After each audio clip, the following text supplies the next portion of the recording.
Bulletin sponsored by उत्तम Singh academy Rewa.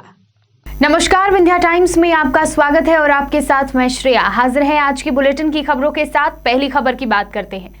Rewa के देवतलाव से विधायक गिरीश गौतम को विधानसभा अध्यक्ष बनाया जा रहा है। 18 साल बाद विंध्य के खाते में यह पद आ रहा है। गिरीश गौतम को विधानसभा अध्यक्ष का पद मिलने के बाद रीवा भाजपा कार्यालय में जश्न का माहौल देखा गया। भारतीय जनता पार्टी में काफी उत्साह रहा। भाजपा कार्यालय रीवा अटल कुंज में भारतीय जनता पार्टी द्वारा आतिशबाजी एवं मिठाई बांटकर खुशी जाहिर की गई। भारतीय जनता पार्टी के जिला अध्यक्ष अजय सिंह ने मीडिया से बात करते हुए कहा कि विधायक गिरीश गौतम को विधानसभा अध्यक्ष का पद मिलना विंध्य के लिए गौरव की बात है। एक लंबे अंतराल के बाद फिर से अध्यक्ष पद का विंध्य के खाते में आ रहा है और भारतीय जनता पार्टी की मेहनत रंग लाई है।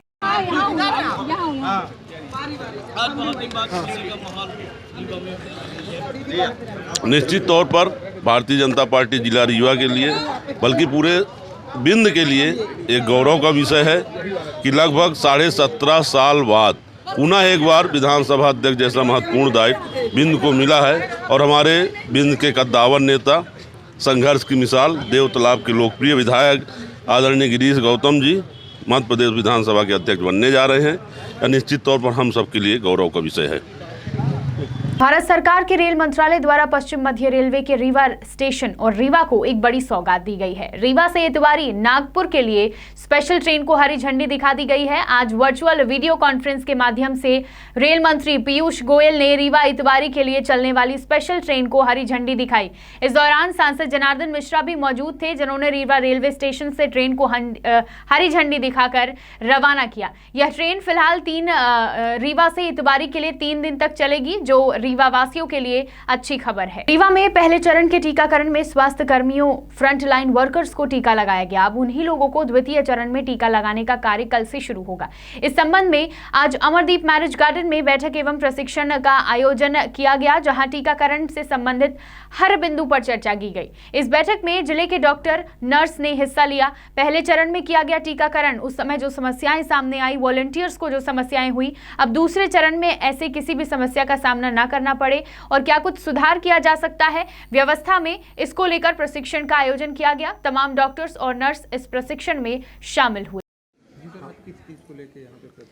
ये हमारा जो कोरोना वैक्सीन का टीकाकरण अभियान है, जो 16 जनवरी से चालू हुआ था, उसके प्रथम चरण में हमने जो स्वास्थ्य कर्मियों का और फ्रंट लाइन वर्कर का टीकाकरण किया है, तो उसका दूसरा चरण हम लोग कल से प्रारंभ करने जा रहे हैं। तो कल से स्वास्थ्य कर्मियों का टीकाकरण द्वितीय चरण का हम लोग करने जा रहे हैं। उसी के संबंध में आज ये बैठक और प्रशिक्षण का आयोजन किया गया है। इसमें पूरे ज़िले के जो हमारी एएनएम्स हैं, स्टाफ नर्स हैं, डॉक्टर्स हैं, जिन्होंने इस टीकाकरण अभियान में सक्रिय हिस्सा लिया, टीका लगाया लोगों को, उनको कोई समस्या आई तो उसको मैनेज किया और उनको क्या दिक्कतें आई जिनको हम दूर कर सकें, उसको और सुधार ला सकें अपने कार्यक्रम में, उसके संबंध में आज प्रशिक्षण आयोजित किया गया है। किस तरह की समझाइश दी जा रही है फील्ड में? जैसे प्रथम चरण में जो भी हमको समझ में आया कि यहाँ हमको थोड़ा सा सुधार करना था, यहाँ और अच्छा हम काम कर सकते थे, वही बातें इनसे कर रहे हैं और इनको क्या क्या समस्या आई, समाधान उनका यहीं पूछकर हम लोग कर रहे हैं। जानतियों में कुछ घबराहट भी महसूस करते हैं टीका लगवाने में? हाँ, ये तो सामान्य है। किसी को भी कहो कि इंजेक्शन लगवा लो तो एक बार पूछता है कि क्या इंजेक्शन की ज़रूरत है। मेरा ख्याल है कि अब दूसरे चरण में तो कोई ऐसी घबराहट जैसी समस्या नहीं है। प्रथम चरण में लोगों ने लगवाया। प्रथम चरण में जरा थोड़ा घबराहट थी लोगों के मन में, डर था, नई वैक्सीन है, पहली बार लग रही है, लेकिन अब वो समस्या नहीं है। अब तो क्षेत्रों में जैसे गर्मी का भी मौसम आ रहा है, इसके लिए क्या व्यवस्था की जाएगी? गर्मी का मौसम हो या ठंड का मौसम हो, उसका इस टीकाकरण से कोई बहुत लेना देना नहीं है। वैक्सीन का रखरखाव हम हर मौसम में 4 से 8 डिग्री के बीच करते हैं, उसको हम उसी तापक्रम पे मेंटेन करेंगे। अपना नाम और पद बता दीजिए। मैं डॉक्टर बीके अग्निहोत्री, जिला टीकाकरण अधिकारी रीवा। कृषि बिल के खिलाफ इतने दिनों से धरने पर बैठे किसान अपनी मांगों पर अड़े हुए हैं और कानून वापस लेने की मांग कर रहे हैं। वहीं दूसरी तरफ इसी किसान आंदोलन के नाम पर कुछ लोग द्वारा वसूली की जा रही है। रीवा जिले में किसान आंदोलन के नाम पर संयुक्त किसान मोर्चा का फर्जी कार्यकर्ता बनकर एक युवक द्वारा फर्जी रसीद के साथ व्यापारियों से पैसा वसूला जा रहा था। आरोपी युवक का नाम राहुल मिश्रा बताया गया, जो कि वेंकट तिराहा के पास पकड़ा गया। आरोपी को संयुक्त किसान मोर्चा के संयोजक शिव सिंह ने अपने साथियों के साथ धर दबोचा और सिविल लाइन पुलिस के हवाले कर दिया। संयुक्त किसान मोर्चा के पदाधिकारी शिव सिंह द्वारा बताया गया कि कई दिनों से व्यापारियों द्वारा यह शिकायत की जा रही थी कि 2-3 लड़कों द्वारा अवैध रूप से किसान आंदोलन के नाम पर उनसे वसूली कर रहे हैं। व्यापारियों का कहना है कि संगठन का जो भी आंदोलन चल रहा था उनमें ना तो उन्होंने कोई रसीद छपवाई थी और ना ही कटाई थी, फिर भी इन आरोपियों द्वारा उनसे पैसे वसूले जा रहे थे। फिलहाल आरोपी को पकड़ लिया गया है और सिविल लाइन पुलिस के हवाले कर दिया है। आगे की कार्यवाही पुलिस कर रही है। सीधी सड़क हादसे के बाद परिवहन व्यवस्था को और दुरुस्त करने के लिए आज रीवा कंट्रोल रूम में बस ऑपरेटरों के साथ बैठक ली गई। इस बैठक में व्यवस्थाओं पर चर्चा की गई। इस बैठक का मुख्य मुद्दा यह रहा कि सीधी जैसी घटना दोबारा ना घटे। बस मालिकों, ड्राइवरों, कंडक्टरों को समझाइश दी गई कि निर्धारित संख्या और स्पीड का खास तौर पर ध्यान रखें, रूट को किसी के भी दबाव में आकर परिवर्तित ना करें और समय समय पर वाहन की जांच कराते रहें। इसके अलावा जिन बदमाशों द्वारा बस में बिना टिकट के सफर किया जाता है और जोर जबरदस्ती की जाती है, अभद्रता की जाती है, ऐसे लोगों पर पुलिस द्वारा कार्यवाही करने की बात कही गई। इस बैठक में एडिशनल एसपी शिव कुमार वर्मा, यातायात डीएसपी मनोज वर्मा सहित तमाम बस ऑपरेटर, ड्राइवर व कंडक्टर मौजूद रहे। हाँ, निश्चित रूप से परसों के दिन हमारे पुलिस अधीक्षक महोदय के द्वारा बस ऑपरेटरों के साथ में ट्रैफिक थाने में चर्चा की गई थी और उस चर्चा में सजेशन निकल के आया था बस ऑपरेटर के द्वारा कि हमारा ड्राइवर, कंडक्टर, क्लीनर का जो स्टाफ है उन लोगों की भी पुलिस की तरफ से समझाइश दी जाए, क्योंकि सड़क पे अक्सर वही चलते हैं। तो उसी संबंध में आज हमारे डीएसपी ट्रैफिक मनोज वर्मा के द्वारा ये बैठक आयोजित की गई थी। इस बैठक में बहुत सारे बस ऑपरेटर भी आए थे, उनका स्टाफ भी आया था, जिसमें उनका ड्राइवर, कंडक्टर, क्लीनर था। इनमें जो मुख्य मुद्दे निकल के आए हैं, इसमें से प्रथम दृष्टया मुद्दा ये था कि जो ये घटना घटी हमारे सीधी ज़िले में, उस तरह की कोई दूसरी घटना दोबारा हमारे आसपास के किसी क्षेत्र में घटित ना हो। बस ऑपरेटर, उनका जो स्टाफ, ड्राइवर, कंडक्टर वगैरह हैं, वो बस को निर्धारित माप से ही चलाएं, निर्धारित संख्या की सवारी उसमें बिठाएं और उसकी स्पीड का भी ख्याल रखें। साथ ही उनका मेडिकल चेकअप समय समय पर कराते रहें। इसके अलावा जो जिस रूट पर चल रहा है उस रूट का ख्याल रखें, रूट को किसी भी स्थिति में परिवर्तित ना करें किसी के दबाव में आके। साथ ही वाहन का फिटनेस, उसका जांच पड़ताल अच्छे से समय समय पर कराते रहें। इसके बाद फिर बस ऑपरेटर के द्वारा एक सुझाव निकल के आया है कि साहब, कुछ बच्चे जो स्कूल में पढ़ने वाले हैं, अभी 12वीं की 10वीं की परीक्षाएं शुरू होंगी, उन परीक्षा में जो बच्चे शामिल होते हैं और फिर वो ज़बरदस्ती करके बसों में चढ़ जाते हैं, अगर उनको नहीं चढ़ाया जाए तो फिर वो उनके परिजन हमसे विवाद करने लग जाते हैं। तो उनको चिन्हित करने के लिए बताया गया है कि हम ऐसे एरिया को चिन्हित कर लेंगे और जो वैकल्पिक व्यवस्था हो सकती है वो व्यवस्था कराने का प्रयास किया जाएगा। इसके अलावा भी बस वालों का था कि कुछ बगैर टिकट बदमाश टाइप के लोग होते हैं, वो अक्सर बसों में चढ़ जाते हैं और वहाँ दादागिरी करके और मना करने के बाद भी मानते नहीं हैं।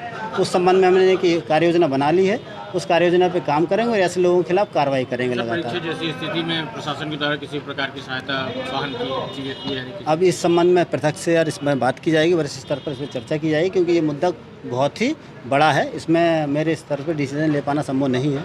रीवा जिले में चोरी लूट की घटनाएं आपने जरूर सुनी होंगी, लेकिन धीरे धीरे अब दिन दहाड़े मारपीट की घटनाएं भी बढ़ती जा रही हैं। कुछ ऐसा ही घटनाक्रम हुआ है अमहिया थाना क्षेत्र के सिरमौर चौक स्थित तानसेन कॉम्प्लेक्स के पास, जहां एक दर्जन युवक रॉड डंडे से लैश होकर दुकान पहुंचे और दुकान में खड़े शिक्षक के ऊपर हमला कर दिया। सिर में चोट लगते ही शिक्षक जमीन में गिर गया और पास ही खड़े उसके साथी ने जो बीच बचाव करने का प्रयास किया। इस दौरान आरोपियों ने घायल के साथी पर पिस्टल तान दी। देखते ही देखते भीड़ एकत्रित हो गई और हमलावर वहां से भाग निकले। घायल शिक्षक का नाम आशीष शर्मा बताया जा रहा है, जो कि लालगांव स्कूल में पदस्थ हैं, जबकि उनके साथी विनोद अग्निहोत्री प्रॉपर्टी डीलिंग का काम करते हैं। घटना के बाद स्थानीय पुलिस को सूचना दी गई और घायलों को संजय गांधी अस्पताल में भर्ती कराया गया। पुलिस आरोपियों की तलाश कर रही है। हर्ष फायरिंग पर प्रशासन के द्वारा प्रतिबंध लगाया गया है। इसके बावजूद आपने जरूर देखा होगा कि शादी, बारात या किसी अन्य समारोह में हर्ष फायरिंग की जाती है। खुशी में की गई इस फायरिंग का नतीजा हमेशा अच्छा ही हो यह जरूरी नहीं है। घटना है सतना जिले के सिविल लाइन थाना क्षेत्र अंतर्गत पतेरी की, जहां हर्ष फायरिंग के दौरान घर के ही मुखिया के पेट में गोली लग गई और वह जमीन पर गिर गया। आनन फानन में घायल को उपचार के लिए अस्पताल में भर्ती कराया गया, जहां हालत गंभीर होने के चलते संजय गांधी अस्पताल के लिए घायल को रेफर कर दिया गया। जानकारी के मुताबिक यह पूरा वाकया तब हुआ जब घायल के परिवार में बरहू संस्कार का कार्यक्रम चल रहा था। जश्न में लोग डूबे हुए थे और इसी दौरान बंदूक निकाली, हर्ष फायरिंग शुरू कर दी, लेकिन उन्हें यह नहीं पता था कि यह हर्ष फायरिंग का अंजाम ऐसा निकलेगा। बात करते हैं बुलेटिन की आखिरी खबर की, जहां प्रदेश के मुखिया हर गरीबों को शासन की योजनाओं का लाभ देने की बात करते हैं, वहीं पंचायत कर्मी जनपद के एसडीओ इंजीनियर की मिलीभगत से पंचायतों में घटिया कार्य करा रहे हैं। मीडिया ने लगातार कई बार पंचायतों के हो रहे भ्रष्टाचार को उजागर किया है, पर आज तक कार्यवाही के नाम पर सिर्फ खाना पूर्ति हुई है।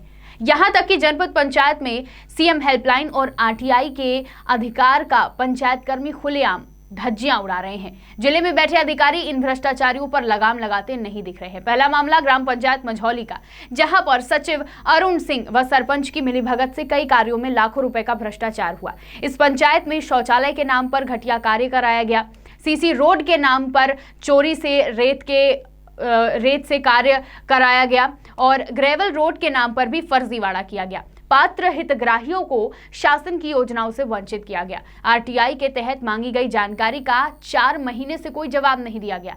आवेदक जांच के लिए कई बार निवेदन कर चुके हैं, पर कार्यवाही को ठंडे बस्ते में रखा गया। वहीं ग्राम पंचायत जरवाही की बात करें तो यहां पर सचिव रामावतार जोगी ने भी कई फर्जीवाड़े का कार्य किया, वहां से अपना ट्रांसफर करवा लिया। कुछ दिन पूर्व सचिव एक पैसा मांगने का ऑडियो वायरल हुआ है और आज तक कोई जांच नहीं की गई। सचिव ने भी ग्राम पंचायत जरवाही में खेल मैदान से लेकर शासन की योजनाओं से मिलने वाले लाभ के कई भ्रष्टाचार किए, पर यहां भी कार्यवाही कुछ नहीं हुई। अब आते हैं ग्राम पंचायत गिरवा में। यहां भी सचिव राकेश लक्षकार को जिला पंचायत सीईओ ने निलंबित कर दिया था। निलंबित होने के बाद ही ग्राम पंचायत सचिव ने रोड के ऊपर रोड बनवाने का कार्य किया। इसकी शिकायत के बाद भी जनपद पंचायत बुढ़ार सीईओ ने कोई कार्यवाही नहीं की।